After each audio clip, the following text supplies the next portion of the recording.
Very good evening, everyone. I'm Dr. Tanushree, and I welcome you all to today's webinar.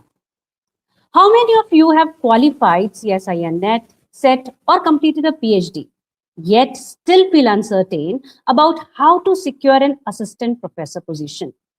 How many of you have excellent academic credentials, but are unsure what colleges and universities really look for during faculty recruitment?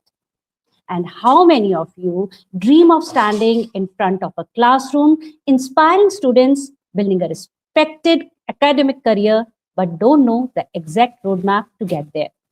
So if any of these questions resonate with you, then today's webinar is exactly where you need to be. For over 20 years, Biotechnica has been one of India's leading biosciences education and career development platforms, helping thousands of students, researchers, PhD scholars, and professionals build successful careers in academia, research, and industry. Through expert mentoring, career guidance programs, specialized training, and job-oriented initiatives, Biotechnica has empowered life science professionals to bridge the gap between academic qualifications and career success. Today's webinar is part of that mission, to provide practical guidance that can help you confidently move from being academically qualified to become academically employable. So if you are a CSIR NET qualified candidate, PhD scholar or PhD holder, life science professional looking for teaching opportunity, or a candidate in 30s or 40s seeking stable academic careers, then this webinar will be especially useful for you.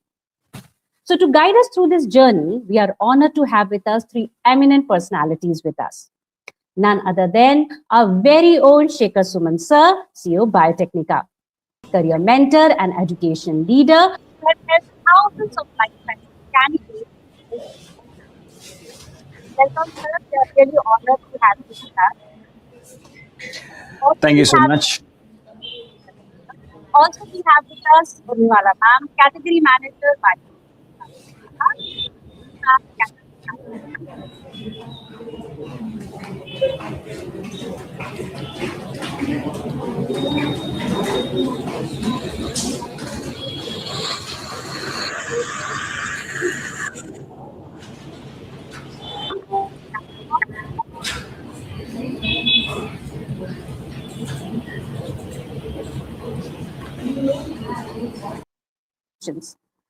Can you all hear me? I hope I'm perfectly audible. I think there was some glitch in between. Urmimala ma'am, can you please confirm if you can hear me? Right now we can hear you, Tanushree ma'am. Earlier there was a glitch, yes. Thank you so much. So I'll repeat once again. So before we begin, just wanted to inform all dear attendees that before we begin with our webinar sessions, please feel free to drop your questions in the chat box at any time during the webinar, and we'll address them during the live Q&A session after all the speakers' presentations. Also, remember, we have a special surprise gift for you all. So stay connected with us. We'll share it anytime during the webinar. So let's begin with the webinar sessions. And for that, I would like to request Shekhar Suman sir to please guide us on realities of academic hiring. Over to you, sir. Thank you, Dr. Tanushree ma'am. I hope I'm audible to everybody. Could you please confirm? Am I audible? Sir. Okay.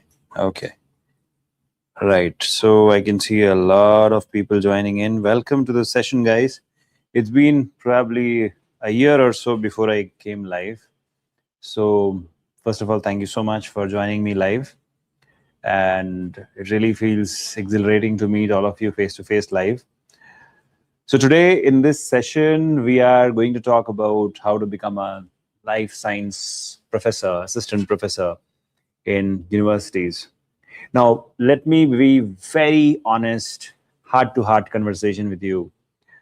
We would not have organized this webinar if we had not spotted an opportunity. We found out that there are more than 510 universities in India, and under each university, there is more than 20, 30 colleges. Each college has a biotech course. That means at any point in time, we are looking at probably 2,000 biotech colleges across India, right? Now, that's a huge opportunity for you because all these colleges constantly hire good quality professors. Now, the problem they face is they don't get good quality teachers or academicians. So they get frustrated and they just hire anybody, right? But what if we could get high quality professors? Now, that's one side of the coin. But let me highlight another side. Now, that is where Biotechnica comes into picture, my dear friend. Biotechnica found out, of course, we are a job portal by design.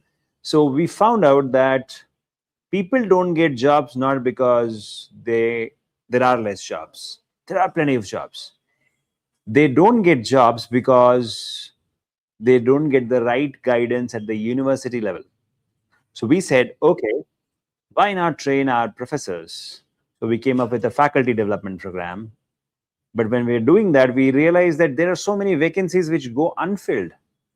So all my subscribers who are looking for jobs, they're not aware of this. So what if we could bridge the gap? So this webinar is that bridge the gap webinar. Today, I'm not just here to tell you that, hey, there is an opportunity. Today, I'm here to tell you that how can you get that opportunity?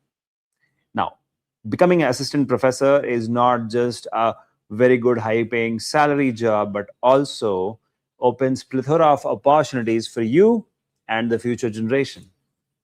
So today in our session, in this webinar, we are not just going to talk about the opportunities, we are also going to walk you through how to become an assistant professor in any of these universities.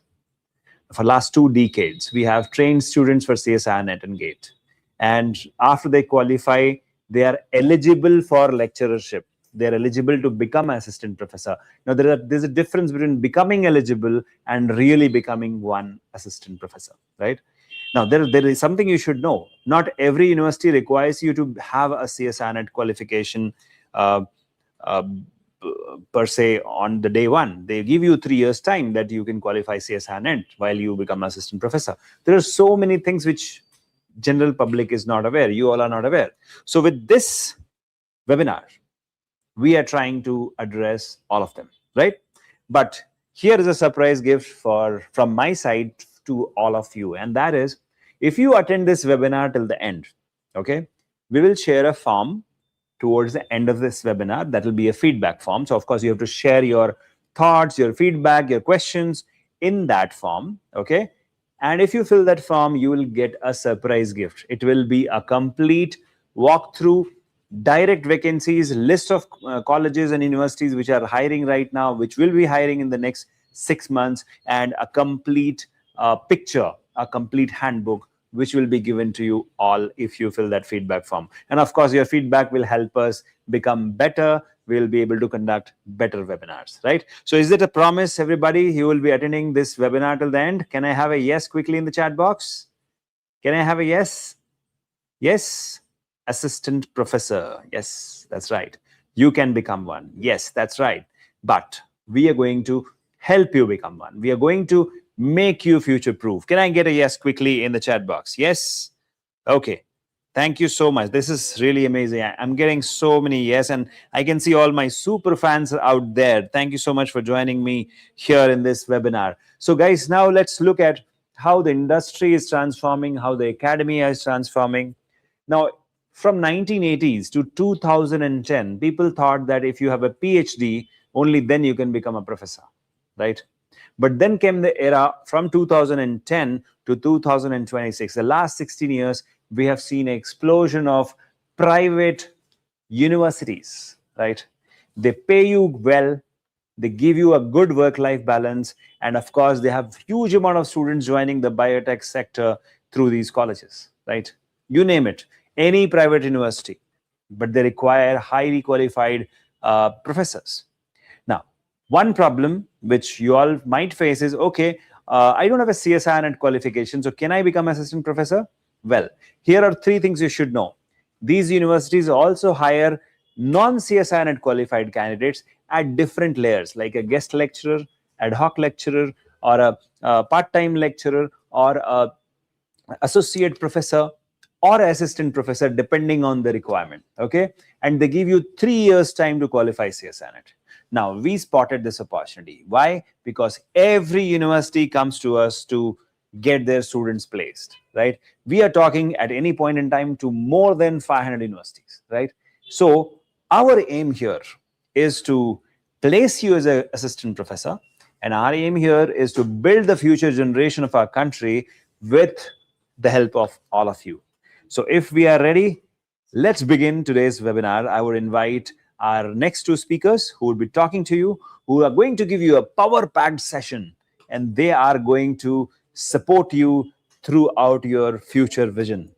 Remember, becoming a professor, if that is your dream, then this webinar is going to serve as a catalyst. So thank you so much for joining me in today. Let me quickly acknowledge all my attendees over there: Jisha George, Angana Chaudhary, Nasreen, then we have P. Hardikar, and then of course we have Madhav. Thank you so much for joining. We have Tatparya Patel, nice name. Anushka, then Conceptual Corner, that's a nice nickname, by the way. Invincible Beats, I am sure you're a music lover. And all those people whom I cannot, because there are so many of you: Komal, Madhav, Nasreen. Thank you so much for joining in today. And let's begin the session. Over to our next speaker. And make sure that you attend this webinar till the end, because in the end, I'm going to share the feedback form in this chat box, and you will be able to download this free ebook as well. Okay, so over to our next speaker. Thank you so much, guys. Thank you so much, sir. We have such a powerful start, especially yours, like coming and just encouraging all our dear attendees. I think it's a good start, and thank you for motivating all our dear attendees. And I'm sure they will be learning a lot in upcoming sessions more. So thank you once again. So moving forward, I would like to invite Tithi Saha ma'am for next session. Mrs. Tithi Saha is a distinguished biotechnology educator, training experience in the life sciences domain. She is a gold medalist and CSIR NET qualified professional and holds a master's degree in biotechnology from Nirma University, Ahmedabad, and currently serves as an academic manager competitive exams at Biotechnica.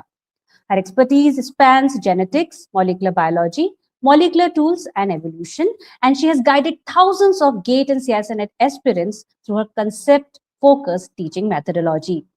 Tithi Saha ma'am will walk us through academic profile, eligibility, and hiring expectations for assistant professor role in colleges in her session. Over to you, Tithi ma'am. Hello, everyone. Hello, all the participants joining here. And thank you so much, Tanushree ma'am, for passing the control and for your kind words. I feel really humbled. So I'll share my slide.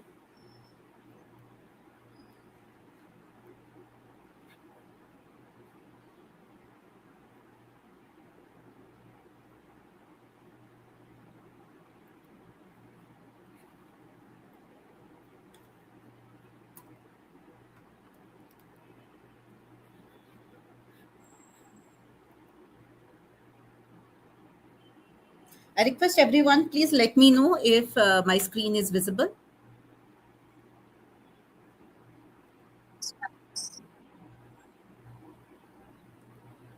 Is it visible, ma'am?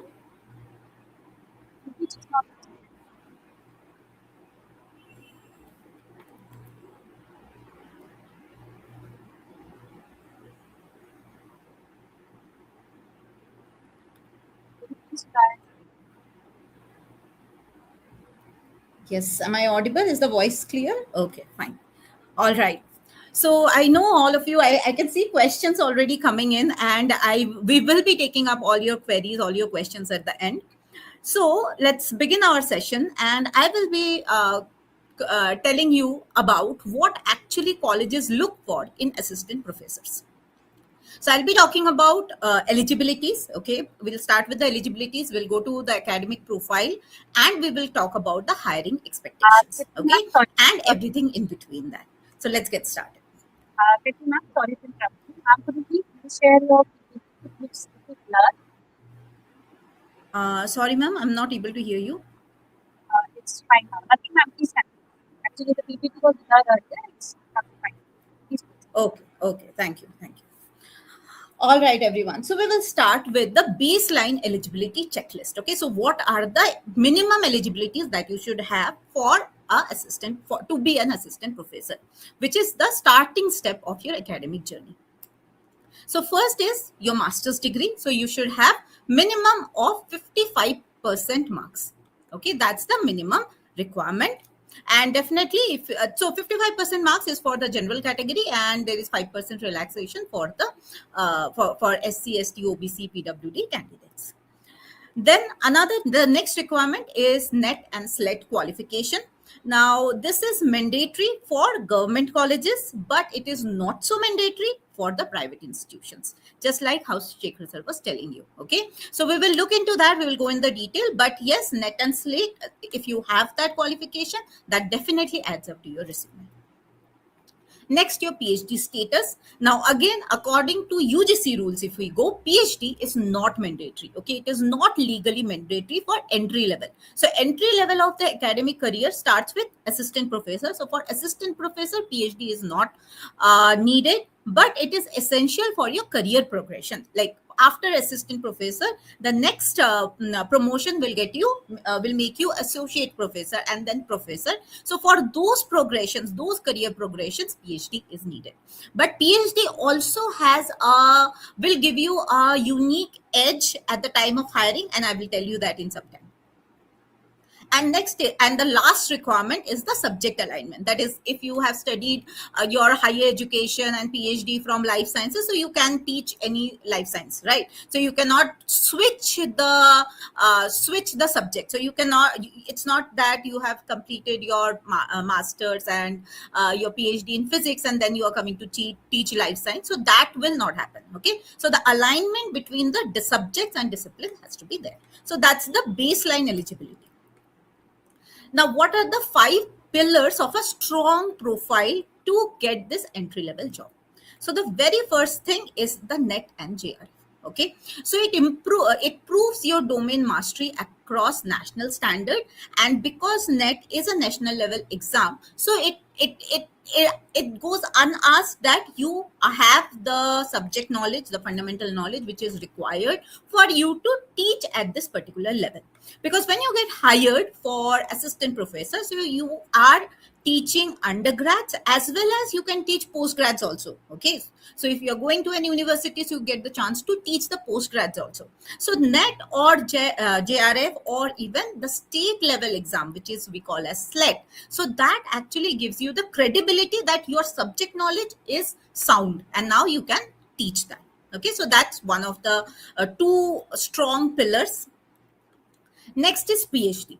Now, it is critical for long-term career growth and higher API score. So, API score is very important.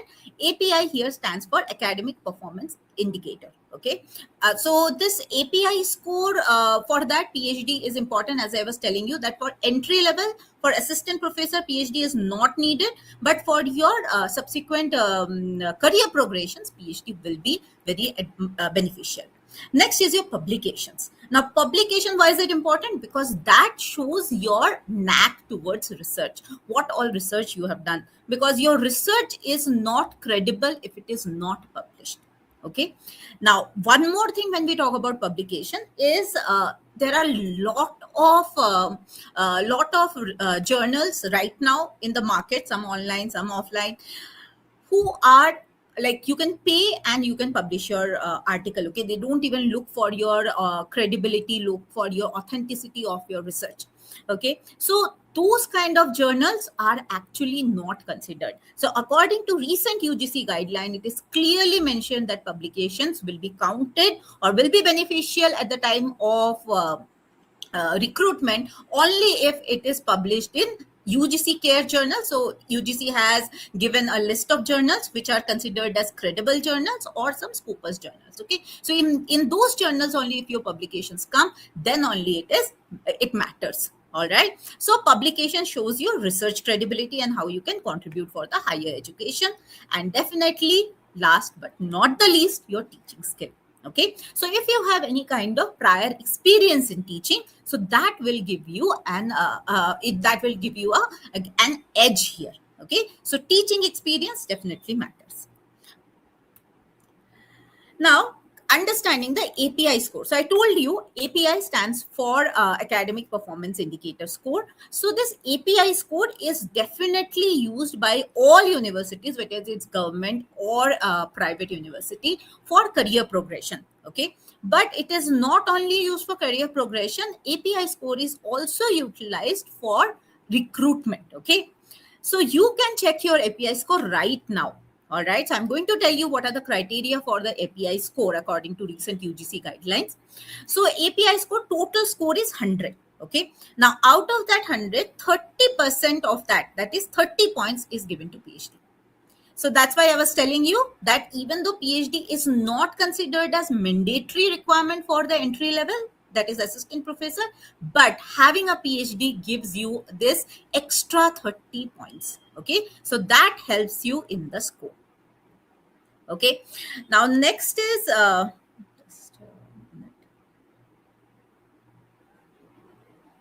okay, so this 30 points matter definitely. Okay, next your post graduation. So basically what happens is in API score, so depend all your achievements, okay, all your academic performances, they get a score. Okay, and that helps the universities in shortlisting the candidates before taking them for the interview. Fine. So if you have PhD, you get 30 points. If you have post graduation, it is 25 points. Okay, now post graduation, not just any post graduation. So this 25 points is further divided actually. So 25 is the highest point you can score here, and that is given to those individuals who have scored more than 80% marks in their post graduation. Okay, so total aggregate, if you have higher than 80%, then you get 25 points. So if it is 70 to 79%, then you get 23 points. So like that, 2 points will be lesser every 10 percentage. Okay, and you know the minimum eligibility was 55%, right? So 55% is the minimum eligibility. So anything below that, if you have post graduation, then you are not eligible. Now your graduation marks also fetch you score here. So again, if you have more than 80% in your graduation, then straight away you earn 15 points. Okay, again 10 marks, there will so 10%, so there will be 2 marks less. Okay, so like for example, if you have scored between 70 to 79%, so your point here will be 30, then it will be 11, 9, like that. Fine. So again, minimum requirement 55%. Now for research publications also, you are getting score. So every research paper that you have published gets 2 points per paper. Okay, maximum point you can earn here is 10. Then teaching experience also depends on your years of teaching. So every year of teaching experience gives you 2 points again. Okay, again maximum you can have 10 points here. Now, as I told you, JRF net set gives you an edge here, and that will fetch you 7 points. So if you have JRF, if you have cleared JRF, then you get 7 points. If it is CSIR net, CSIR UGC net, then in that case you get 5. For set, you get 3. Now, if you have received any kind of academic awards like gold medals or any university acknowledgement, any national level awards, every single award gets you 3 points. Okay, so this is the breakdown of your API score. So after understanding it, I am very sure that you all, with your details, you all have your details, right? You can calculate your own API score and you see out of 100 how much you are scoring. So that score will give you an idea where you actually stand in the in the initial process of So it will tell you where you stand in the initial process of your shortlisting. Okay, so whenever you are applying for any kind of university, so first you go through the shortlisting. So this shortlisting will be done on the basis of your API score, which your resume will tell. Okay, so what are the hiring priorities? Now the hiring priorities will change a little bit from institute to institute. So first, let's talk about the government universities. I can see that there are many people who have asked in the chat box that you are interested for government institutes. Okay, so if you are interested for government institute, okay, whether it is central university or state universities, they will go solely by your API score. Okay, so it's a rigid API score metrics that will be followed before you go for interview. So depending on your API score only, you will be passed on to the interview round. Then your interview performance is there. If they are taking any teaching demo, that is there. Okay, so those will be scored separately, but the initial shortlisting happens on the basis of your API score. So key hiring drivers for government institutes will be strictly heavily weighted towards PhD, your NET or SLET, and definitely reservation matrices, because if government institutes, they have the reservation quota. Okay, so they will go by those reservation matrices. So if there are two seats, suppose it was allotted for SC/ST, so if there was no candidate there, so those seats will actually go vacant. It won't happen that it will be moved on to general category. No, it will go vacant. So strictly the adherence is there for the reservations. Now coming to the top private universities, here the criteria changes a bit. So they can also go for API score, okay, for the initial shortlisting, but again, that is not mandatory. Okay, so primary focus for these universities are research and global ranking. So how they will get to know about your research? From your publications. Okay, how good are your publications? How many are your publications? That will give them the idea. So key hiring drivers here will be your Scopus publications, international collaboration, or grant writing potentials, because the universities will definitely want you to write grant proposals for the university. Okay, so that you can get fundings, you can get your students for PhD, you can support the MSc dissertations. So all those things will be a definite criteria for the top private universities. Now another type of private universities, that is, which are teaching focused. Okay, so there the focus will be student engagement and industry. Okay, so any key hiring drivers here will be your teaching delivery. So definitely they will have your teaching demo.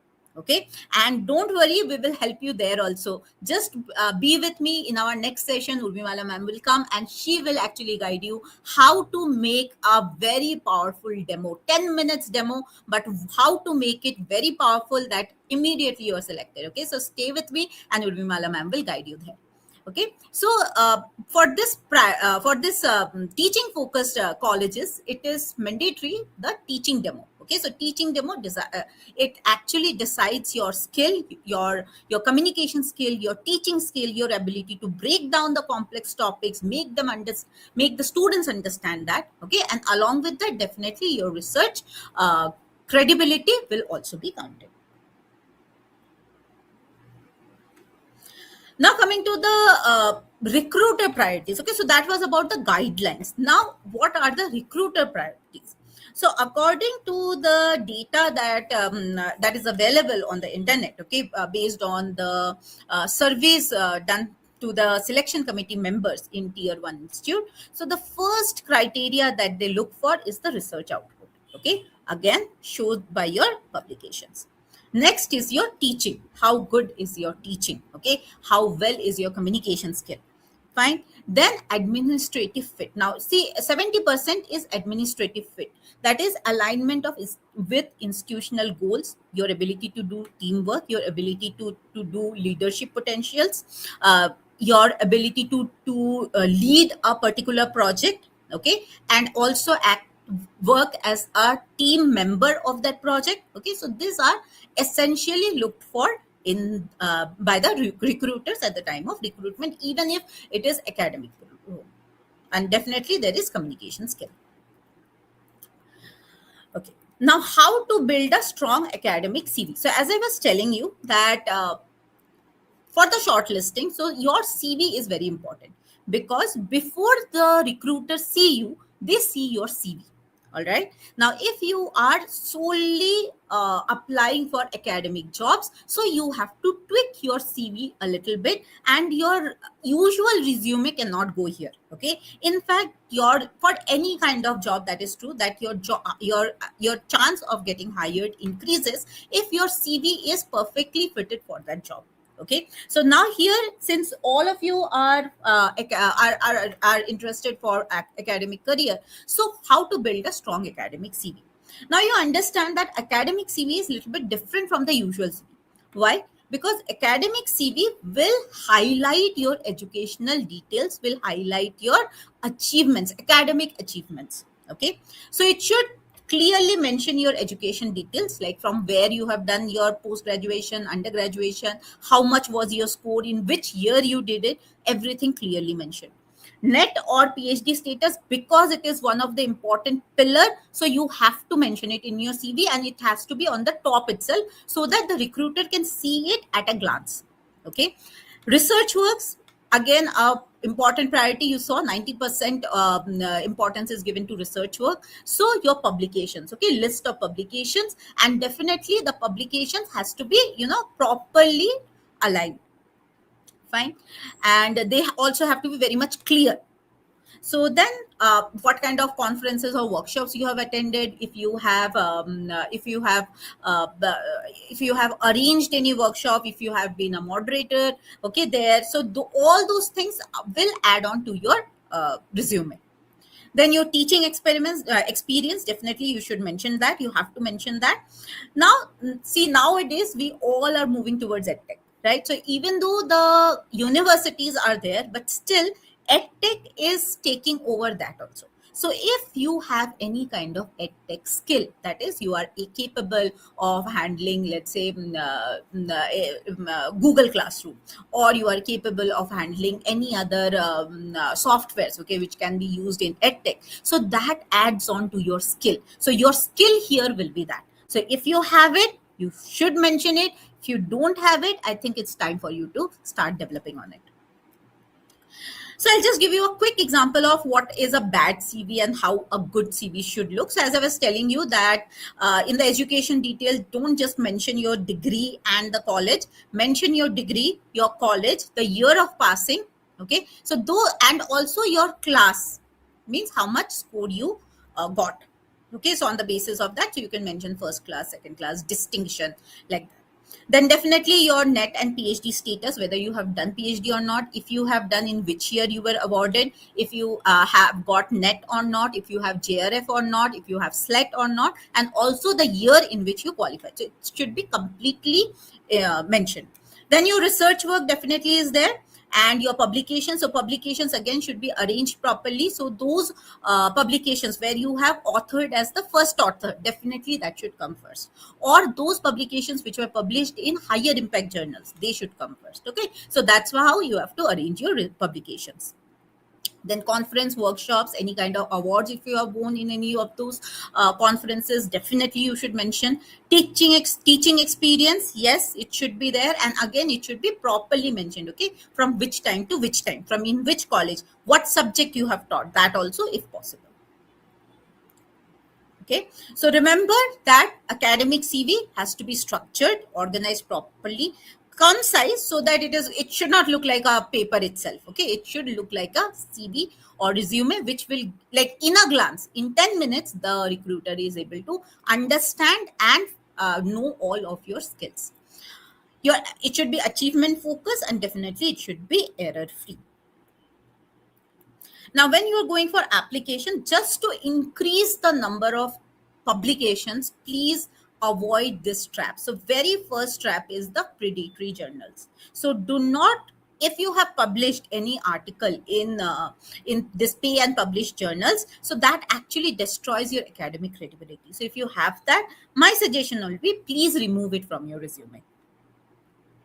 Okay, and if you have done any kind of faculty development programs, FDPs, okay, if you have participated in any workshop, if you have any kind of NAC exposure. So what is NAC? Is it's a It's a institute, it's an organization, okay, which gives credibility to all the academic institutes, right? That it is to a standard, so credibility, it shows credibility.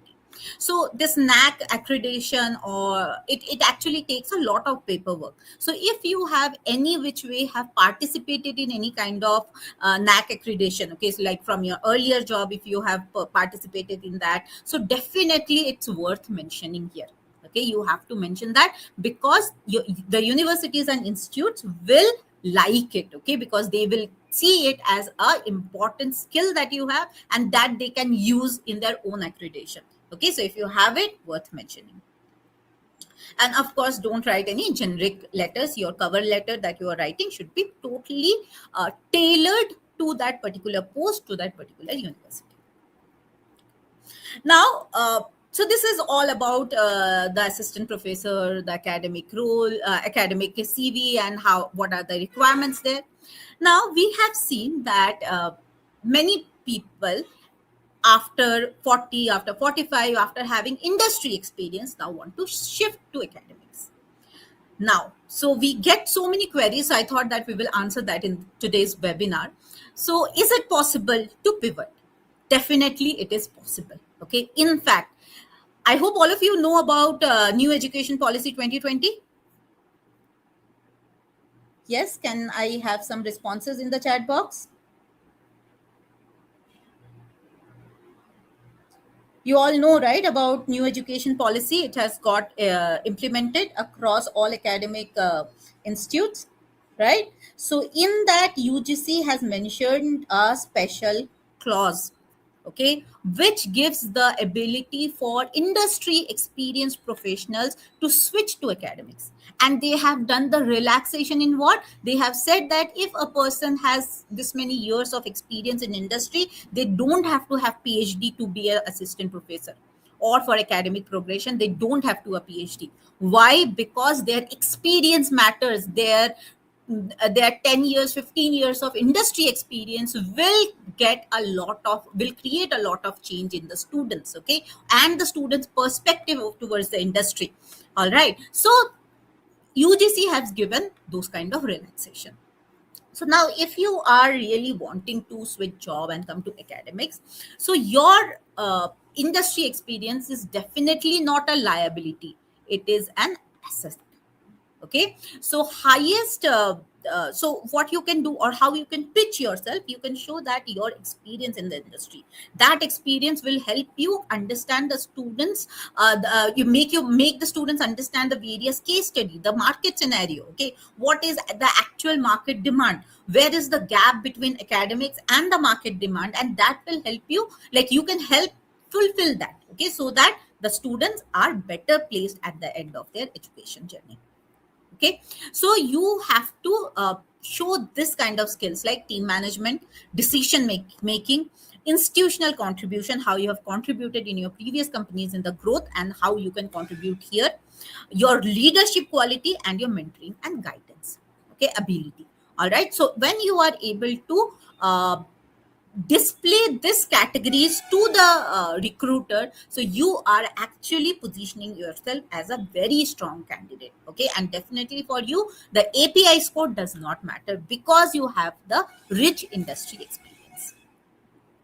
Okay, so all right guys, so with this I would like to tell you that being qualified is important, but your academic profile must show that you are ready to teach, mentor, and contribute to the department. Okay, so with this I hope all of you after the session calculate your API score, see where you are, think about how you can increase your API score, right? And as sir has already announced that towards the end we will be sharing an handbook, and that handbook also has a section which actually guides you how to increase your API score, whether it's for career progression or for getting hired. Okay, so with this I will end my session here. Thank you everyone, and I will see you again in the question answer round. Over to you, Tanushree ma'am. Thank you. Thank you so much for such an informative and insightful session. Your detailed explanation of eligibility criteria, academic CV, pivot strategy, and the qualities institutions seek in assistant professor candidates has provided tremendous clarity to our attendees. We are certain that this guidance will help them better prepare for future academic opportunities. Many candidates possess the required qualifications but often struggle during demo lectures and interviews. So, to share practical strategies to improve teaching effectiveness, interview performance, presentation skills, and overall confidence, I'm delighted to invite Mrs. Urmimala Ray, ma'am. Mrs. Urmimala Ray brings over 16 years of experience in life sciences, teaching, academic leadership, student mentoring, and research-focused training. As the academic category manager by IT team at Biotechnica, she oversees academic strategy, course delivery coordination, learner engagement, content planning, and team execution for specialized programs in bioinformatics, AI/ML, and computational biology. A CSIR NET JRF qualified scholar, she has extensive expertise in biochemistry, cell and molecular biology, and has mentored students preparing for BSc, MSc, CSIR NET, GATE, and DBT examinations. Formerly a lecturer at Garden City University, she guided undergraduate and postgraduate students in biotechnology and supervised academic projects. She is a recipient of Biotechnica Legacy Award and Best Faculty Award, recognized for her academic excellence, structured execution, and commitment to industry-aligned learning. Hello, ma'am. Over to you. Thank you so much, Tanushree ma'am. I hope I am audible. Yes, ma'am, you're perfectly audible. Thank you so much for the very warm introduction. So that was very kind of you. And with that, I would try to justify of passing on whatever I have learned in all my academic years to all of you now, so that whatever I tell you today can get you that job which you have been eyeing for a long time. So are you ready? Shall we get started? Can I see some excitement in the comment section? Yes, or excited to learn, or eager to learn, anything? All right, all right. Thank you so much for your responses. So I believe you're able to see my slide. I will be talking today about demo lectures, how to prepare practically, and we'll also talk about the interview and the teaching skills. Okay.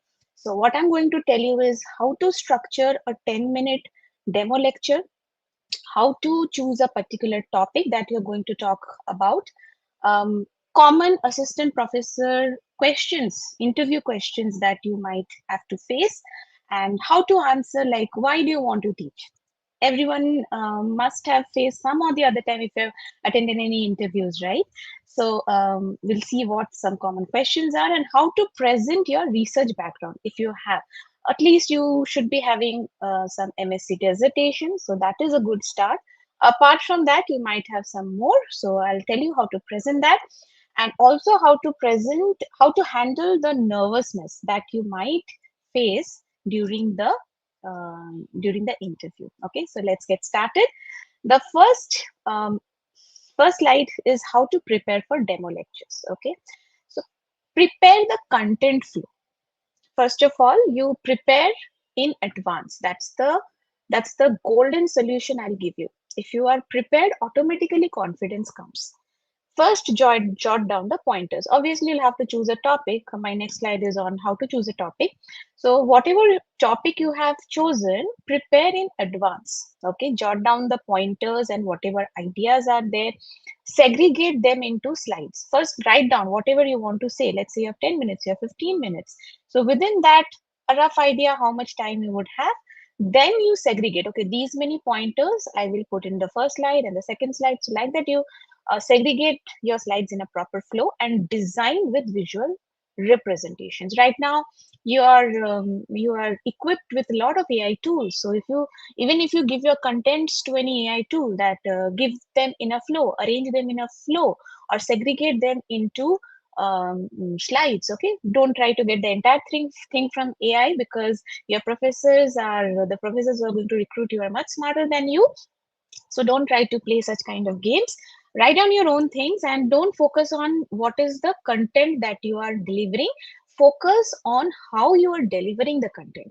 They are not it's not your research presentation that you have to present every fact. You should not miss out anything. Not that.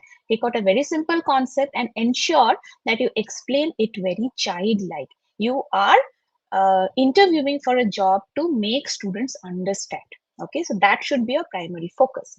Ensure that you use some AI tools for visual representation, so that whatever idea you have, some nice diagrams, you can even take from reference books, good molecular biology or biochemistry, whatever. If you're taking out some core subjects, take out some nice process diagrams, colorful diagrams, and paste it on your slide. So that is very, very important. Embrace the performance. As I said, don't think it like an interview, it's a test.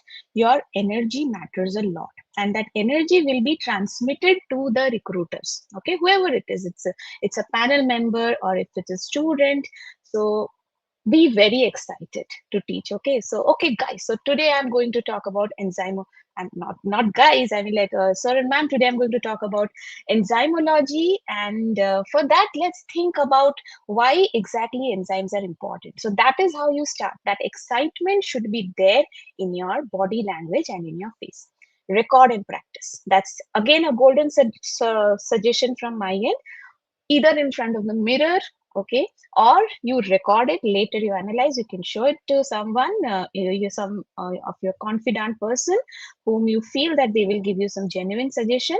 So always incorporate the feedback which you feel I should change about. You don't have to take every feedback. Okay, know your audience, understand the needs and perspectives of both the faculty panel and also the students. Okay, because if you are teaching from the faculty point of view, then you will have to bring in some research aspects in between, as Tithi ma'am already said. Okay, so you got a lot of information from Tithi ma'am about the education policy, about NAC accreditation, what exactly to feature. You are branding yourself, right? So feature that, okay, while I was doing this kind of paperwork, or while I was organizing for this workshop, that time I got to know. So something like that, you should speak as per your audience. Okay, and if your audience is a very young crowd, then in that case you cannot just go on at a stretch. You have to stop and you have to check their attention level, whether they are still listening to you or not. So that gets you an extra edge.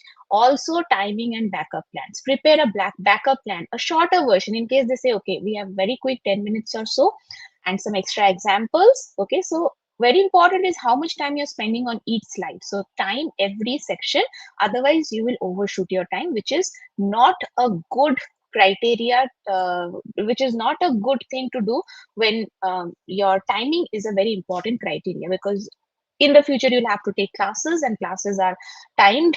So they will also check how you are using your time. Okay, and anticipate some likely questions, some probable questions. Keep one slide, one idea. Don't try to put in a lot of ideas into one slide. Okay, and directly reading from slides, absolutely not.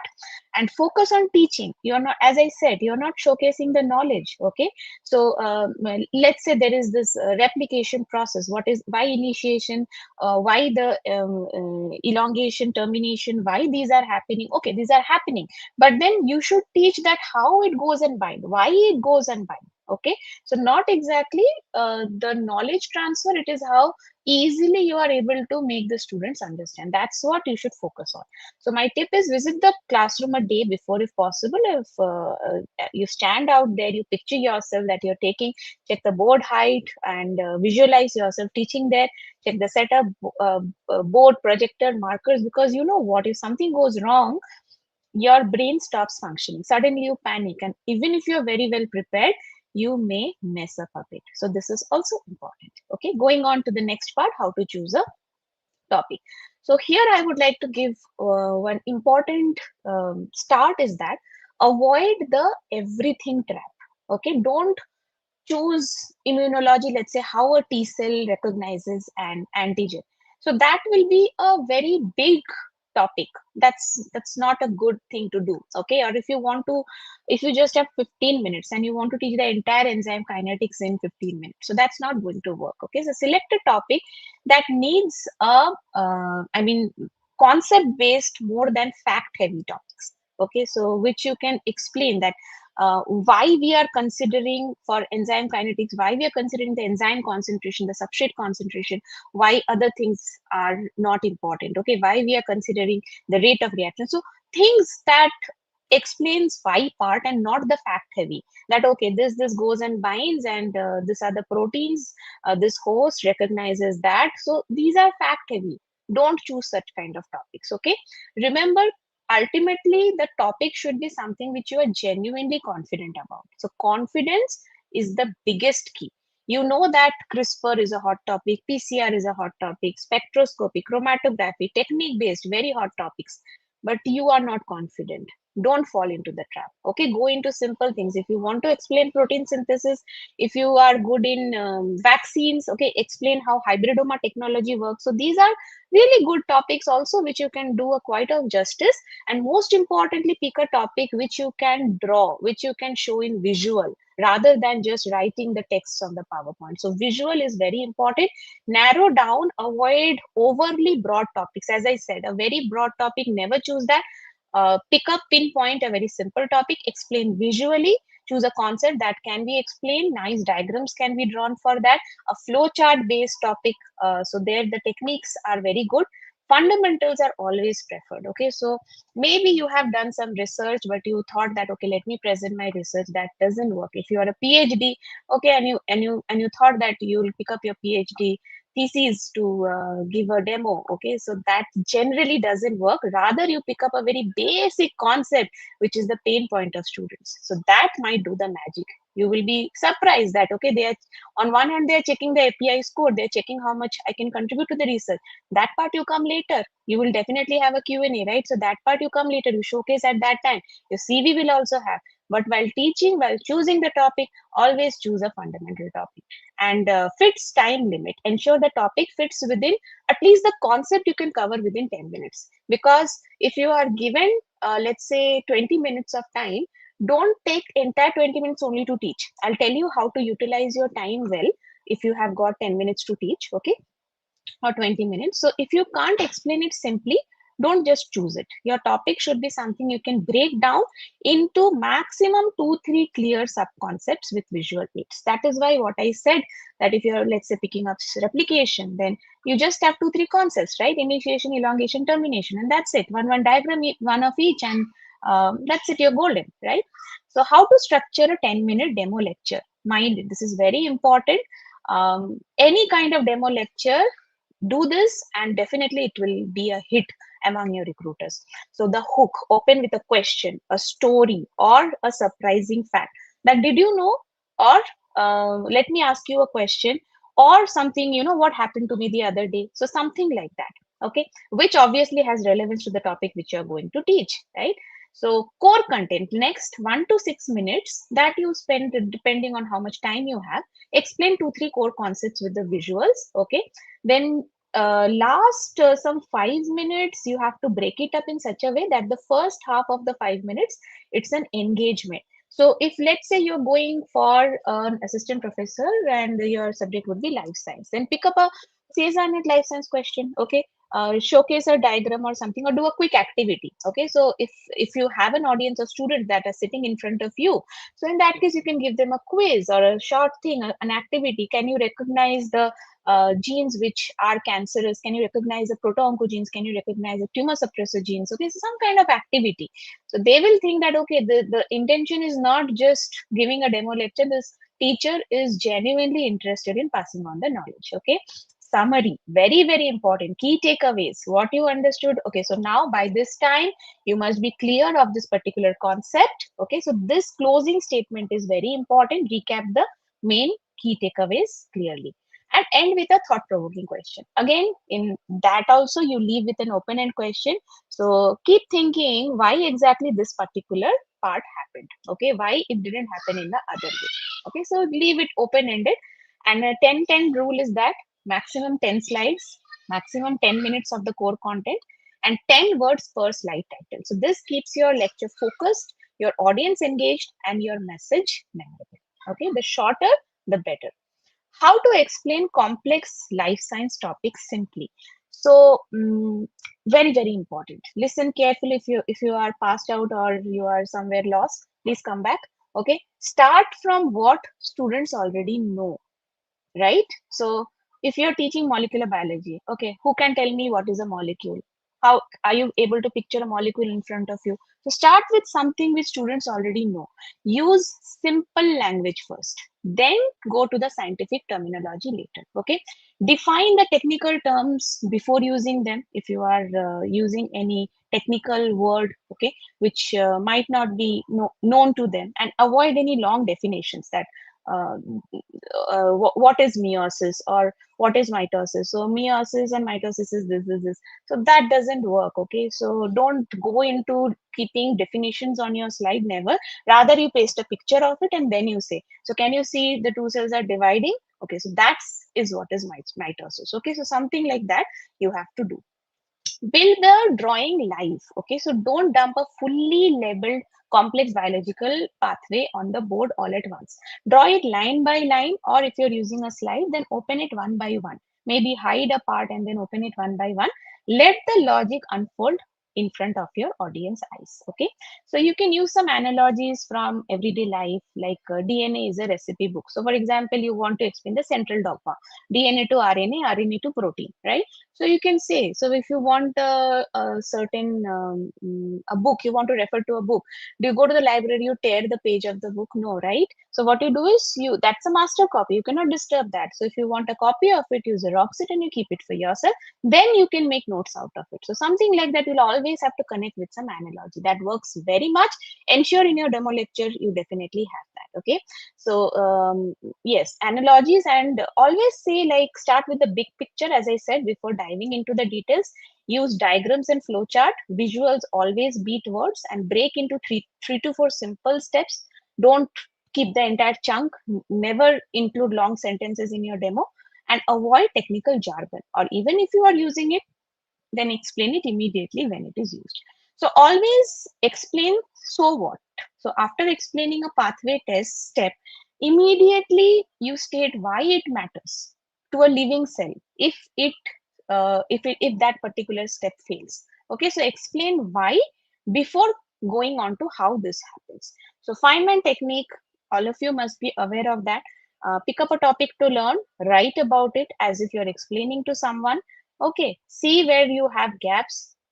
Repeat again if still gaps are there. If no gaps, then simply find your language and you can add analogies. Okay, so if a 12-year-old can't understand an explanation, then you need to simplify more if you are going for this kind of job. Okay, so you can use analogies like enzyme, it's a biological worker. Cell membrane, it's like a security gate. Okay, so if any cargo is there, then it has to pass through some gates or channels. Just like that, it cannot go. Okay, CRISPRs, so they are GPS guided molecular scissors. So something like that, right? PCR, photocopy machine for DNA. So when you use things like that, automatically the students are interested in your lecture.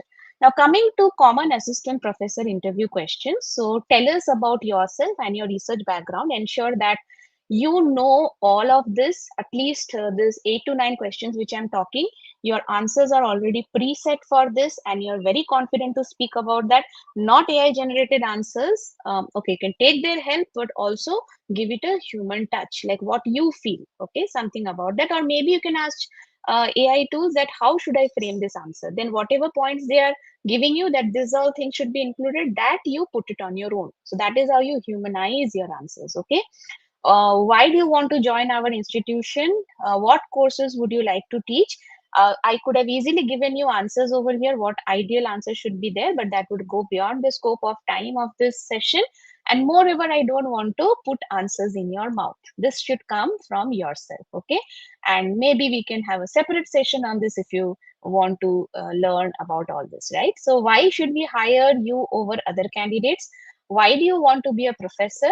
What is your research plan for the next 5 years? How will you balance teaching and research? I think I saw a question in our audience, a very, very important question.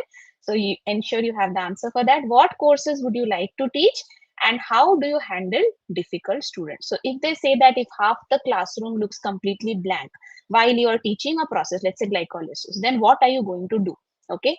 What exactly, which subject you are ready to start tomorrow? Now that time don't blabber that, oh, I haven't thought of it and all that, which means you're not prepared, right? So you think that, okay, yes, I'm good to start cell biology tomorrow. I can explain what are the organelles are. I can start with the organelles of the secretory pathway. Okay, so like that, you should have your answers ready.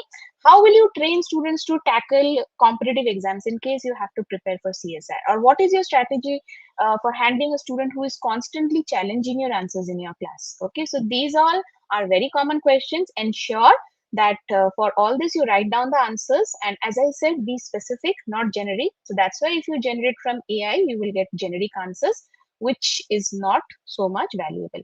Practice saying them aloud until they sound natural. Prepare 2-3 real examples from your experience for each answer. Okay. Now, another very important question is how to answer why do you want to teach, right? So never say teaching because teaching is a noble profession. I love sharing knowledge. Okay. Teaching is a very stable job. It's a very fruitful job. Or I could not get into industry position. So these are no-nos, absolute no-nos. What you have to do is be authentic. Okay. Be very much, I know if the whatever I said before that was sounded authentic to you, then you need to be a little bit more authentic. Okay. So share a personal story or mentor who inspired you. Either you can talk about any teacher that you really liked, and from there you got the passion to teach. In fact, that's what happened to me, right? So we have a very, very, what to say, very, uh, senior teacher, and she's one of the best teachers in the world. I cannot tell enough about her. She's still at Biotechnica, Nupur ma'am, and that is from where I got my passion to teach. I said that I want to be like her. So start with thinking something like that, a mentor who inspired you. Mention the joy of seeing students get it. So when or you tell that one day my younger sister or something, okay, they asked that, okay, why does this happen? And I was like, I explained, and she was like, oh my God, this is mind blowing. And that satisfaction that I got by hearing from her, that was incredible. And that's why I want to teach. Okay. Connect teaching to your passion for the subject. That's very, very important. And view teaching as a responsibility, not a job. Nowhere they should feel that just because you want the job, you are coming for this. Okay. So maybe you can say, my mentor, Dr. X, inspired me. I discovered my passion. Teaching is my way of giving back. I want to shape future scientists. None of that. Okay. So you may say that I want to bring my research into academics. I want to pass on my research knack to the students and inculcate the research capacity in my students. That is a good answer, acceptable answer. But generic answers like I like sharing knowledge or something, it's not good. So be specific, personal, and what is memorable. Among all the candidates, they should remember you. Okay. And how to present your research background. So use the past thing, that is P for problem, A for approach, S for solution, T for transfer. Okay, so what problem did your research address, and what was the approach? What was your key findings, methods and findings? So if you can see, very less time, right? 30-second, 1 to 2 minutes, something like that. It shouldn't be very vivid or elaborate. Solution, publications, grants, collaborations, very brief. Okay, where it was published, what grant you got, connect to teaching and future plans. Okay, so explain why it matters, mention the objectives, highlight the major findings, what impact it had, what applications, and explain the technical work, but in simple language. Okay, so keep explanation understandable even to the non-specialists. They may not be aware of your research, but they should feel impressed by what you are explaining to them. Okay, so the panel wants to see if you can communicate service. They are not there to read your published papers abstract aloud. So ensure that you tell them that, yes, I know what I'm doing, and don't sound overconfident. You say that this is what my research is all about, and I'm quite confident that I can pass it on to the future students. Okay, so connect research to teaching, show how your research makes you a better educator, show future directions, align your research plan with the institution's goal, keep it concise, 2-3 minutes max for research background and be specific. Mention 1-2 key publications or grants. Okay. So last slide is about how to handle nervousness. So again, the golden rule which I said in the beginning, prepare thoroughly. So with that will come your confidence and your nervousness will be very less. Know your content inside out. Okay. Take deep breaths. Practice deep breathing. It helps a lot before entering the room. It calms your nerves instantly. Okay, you close your eyes, pause for a second, definitely will feel better. Okay, most importantly, visualize success. Imagine that you're delivering confidently, everyone is clapping after your presentation. They are telling that what a wonderful presentation. So, mental rehearsal, you picture and it will be there in front of you. Okay, focus on the message, not on yourself. The content matters most, right? So channel the whatever, if you're feeling nervous, then channel it into maybe a 3-second pause. You pause and you close your eyes or something like that. And if something you cannot remember, even if you cannot remember, okay, if a concept slips your mind, don't fake it. Say that, okay, the exact enzyme name is escaping me right now, but the mechanism works something like this. So confidence, it will beat the perfect recall every time. Okay, so focus on communication, not perfection. I want you to remember one thing. Interviewers are assessing your suitability. They are not expecting perfection. Okay, so take a sip of water if needed, maintain eye contact, smile naturally, speak slowly and clearly, pause before answering. So quick reminders, it's okay to pause. Silence beats filler words. The panel wants you to succeed. They want someone in their team, right? So they are there to hire you. So you just show them that you are the person and you will get the job. You don't have to be perfect. Don't forget that, right? And dress professionally. First impressions matter. Arrive early and carry a water bottle. Okay. So nervousness, you know what is nervousness? It's that you're just excited, but you're not breathing. That's nervousness. So overcome with deep breaths, right? So I would like to introduce to you um, our star course, that is APT. We are coming up with this amazing 1-year training which is going to transform your life. India's first end-to-end academic career program for life scientists, and it is all our COMD Shekhar sir's visionary that there are so many prospective students who want to become assistant professor. Biotechnica has taken a pledge to help them through this course. So with placement assistance and practical academic exposure, it starts 15th June. That's close. Only one batch per year and there are very limited seats, so you should hurry up. And placements assistance, practical academic exposure, chat support, all these things anyways are always a part of Biotechnica. So what's included? This will be an online training, 1-year duration. So there will be post-completion placement assistance limited to 40 participants per batch so that we can focus well. So there are limited seats. So if you want to be a part of it, you need to hurry up. So there will be 128 hours of live expert-led training. All session recordings will be on our learning management system for 1 year. So you have the access till 1 year.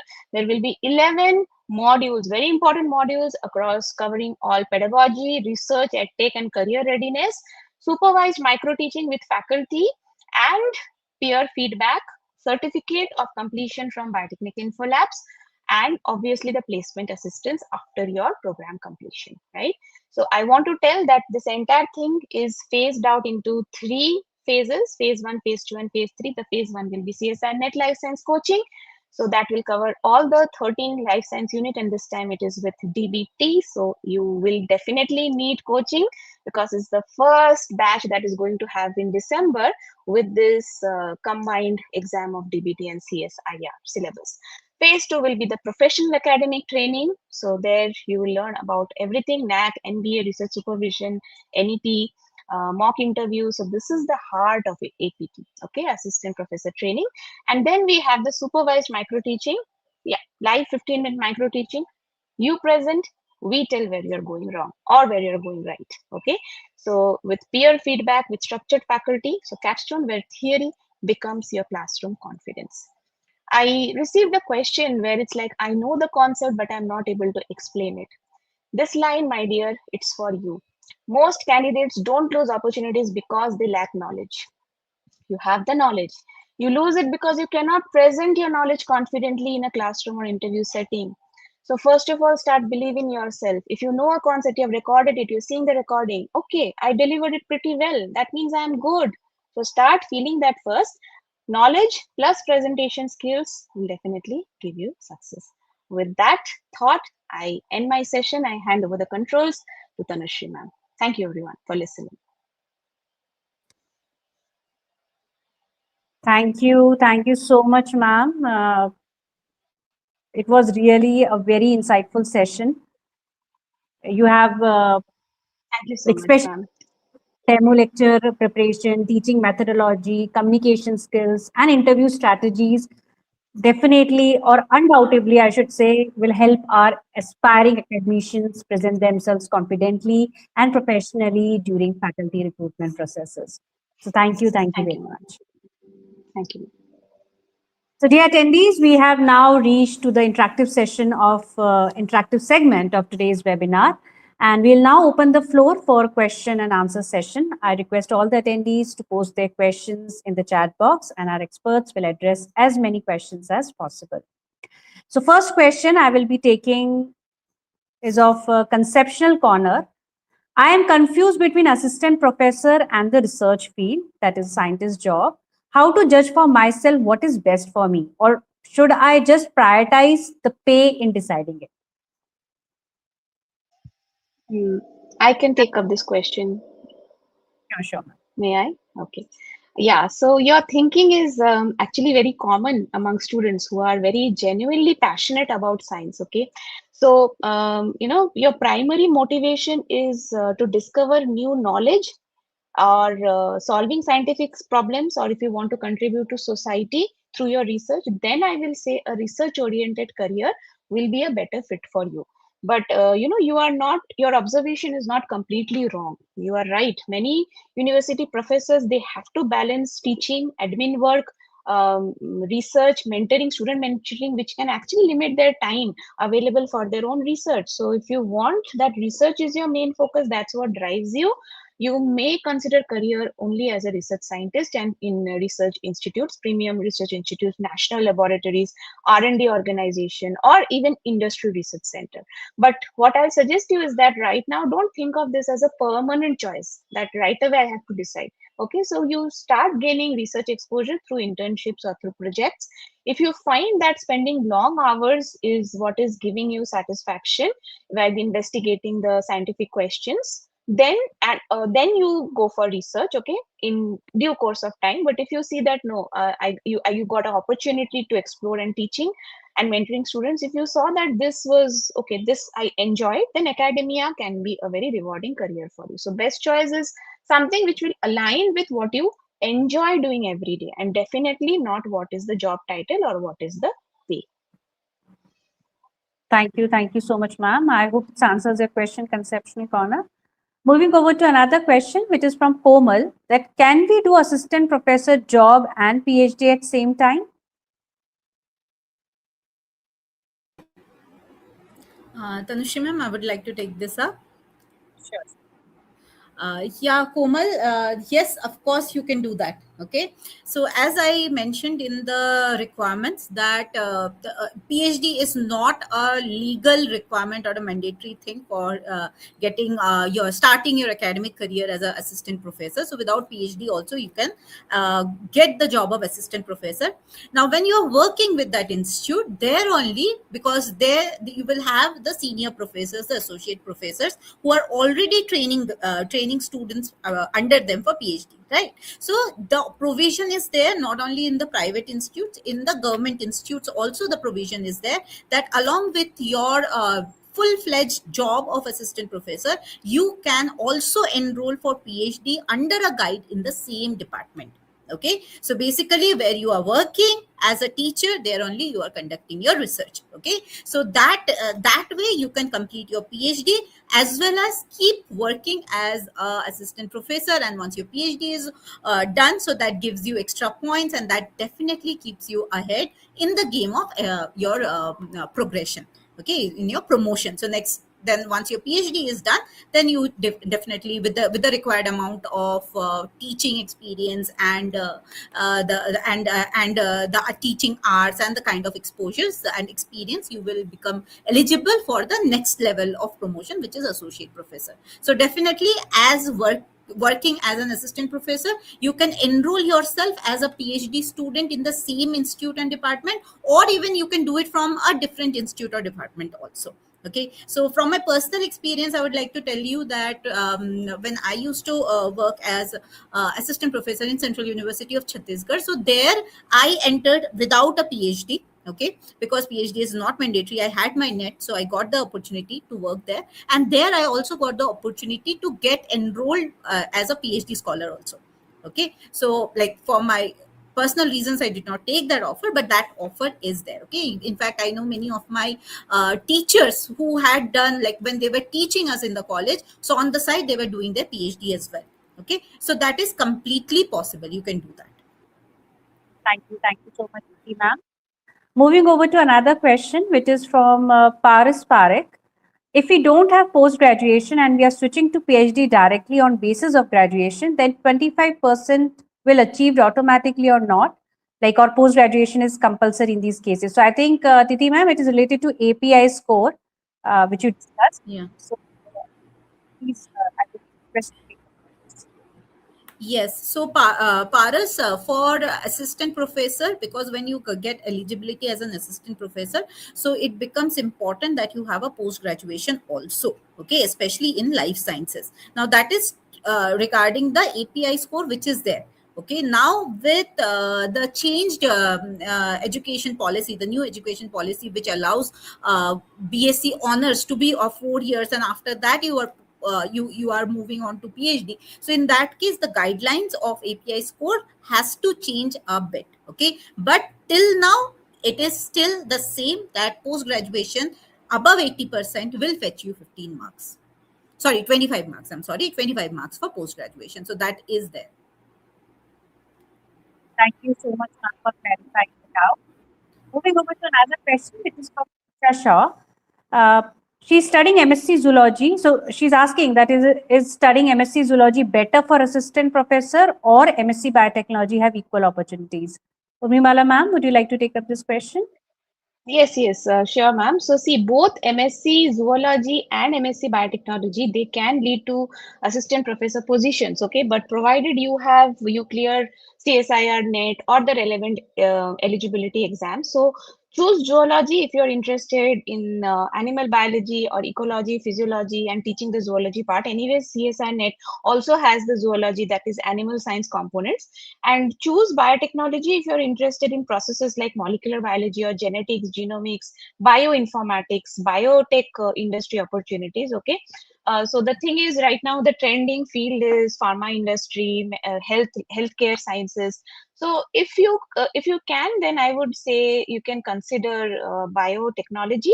But yes, if your interest lies, as I said, in animal biology, then you can consider zoology also. So for assistant professor career, not, it's not that which subject is universally better. Okay, so best option depends on the subject that you will be enjoying teaching and you want to pursue research in that. Think about long term and then you make the decision. That is my going to be my suggestion. Thank you so much, Urmimala ma'am. Moving over to another question, I can see a lot of questions are coming up, but due to time constraint, it won't be possible for me to take them all. So last two questions I will be taking now. So we have a question from Netra, that I completed MSc Biochemistry. I didn't publish any research paper or dissertation as it was a distance college. So how can I aim for assistant professor job? Yeah, Tanushree ma'am, I can take that. So Netra, so as I told you, okay, so if you don't have research publications, still it is okay, but it will give you lesser score on the API matrix. Okay, because in API matrix there is 10 points specially allotted, like 2 points per published paper for that. So but it is not late for you. You can you have just completed your MSc Biochemistry, so you can target about clearing any of these exams. Okay, whether it is CSIR, UGC NET, or you're talking about or you're thinking about any state level entrance exams, SLET. Okay, so different states have conduct their different slate based exams, so you can target to qualify those exams. And another thing that you can target is to get enrollment in a PhD. Okay, so again, PhD enrollments, again, you can get it through CSIR NET or SLET, but at the same time, there are many other institutes who conduct their own PhD entrances. So if PhD is your target, like academic career is your target, then you have to have a PhD, which will actually help you, or else you come from an industry experience. Okay, as I told in my session. So industry experience or PhD, this two will be necessary for your career progression. So if you are thinking about this career, then you can think about either clearing CSIR NET, SLET, and or you can think about getting into a PhD. Okay, so once you complete your PhD, then you can enter the academic career journey. Then you can start this. Thank you so much, Tithi ma'am. Moving over to our last question, which is from Night Owl, that can we become assistant professor after MSc Biochemistry or Bioinformatics? Ma'am, Yeah. May I take this question? Sure. Can I see the question once on the screen? I'll repeat it for you, ma'am. That can you become assistant professor after MSc Biochemistry or Bioinformatics? It's from Night Owl. Okay. Sorry, ma'am, your voice broke. If you don't mind, can you please tell the question once again? Sure, ma'am. Can we become assistant professor after MSc Biochemistry or Bioinformatics? Yeah, I think we just answered that question even with the zoology and biotechnology also, right? So it's not the subject which matters. You will definitely be part of assistant professor if you have a good API score, if you have cleared this net qualification gate, or if you're even pursuing a PhD. So definitely these all will be considered, and depending on if you're asking which subject you are supposed to choose, so that completely depends on your interest, okay, which you will be able to do justice. As I said, for the student who also asked about zoology, so if biochemistry interests you, so probably you will be able to contribute a lot in the research in the pharmaceutical industry, and in fact you can also explore the bio IT part for that as well. And if you still need some time, that you want to keep your options open, flexible, then you can go for biotechnology as well, because there you don't streamline your field. You still have options to explore in everything else. Thank you so much, ma'am, for answering the question. So everyone, I can see like some of you are freshers, some of you are graduates and postgraduates, and you are seeking a job. So remember, whether you are net qualified or pursuing a PhD or aspiring to enter academia, remember our Biotechnica Assistant Professor Training Program can help you take the next step towards becoming a successful faculty member. So our program goes beyond exam preparation by combining CSIR NET coaching, professional teaching skills training, and hands-on teaching practice. So as Urmimala ma'am told you, that with 128 hours of expert-led training, the program is designed to help you become confident, competent, and recruitment ready for academic careers. And this program is starting from 15 June 2026. So everyone, it's now time for surprise gift as well. So a link will be shared in the chat box by our team. You can fill out the form through the link and receive your free gift, which is a Assistant Professor Handbook, your complete zone-by-zone guide to teaching and assistant professor careers across India, especially built for life science aspirants. And also, please don't forget to fill the feedback form. Your feedback really means a lot to us. So that brings us to the end of this enriching webinar. On behalf of Biotechnica, I extend my heartfelt thanks to our speakers, Shekhar, Suman sir, Urmimala ma'am, and Tithi ma'am for sharing their valuable time, expertise, and insightful perspectives on assistant professor, how one can become an assistant professor with us. So I would also like to sincerely thank all our participants for joining us and making this session engaging and interactive.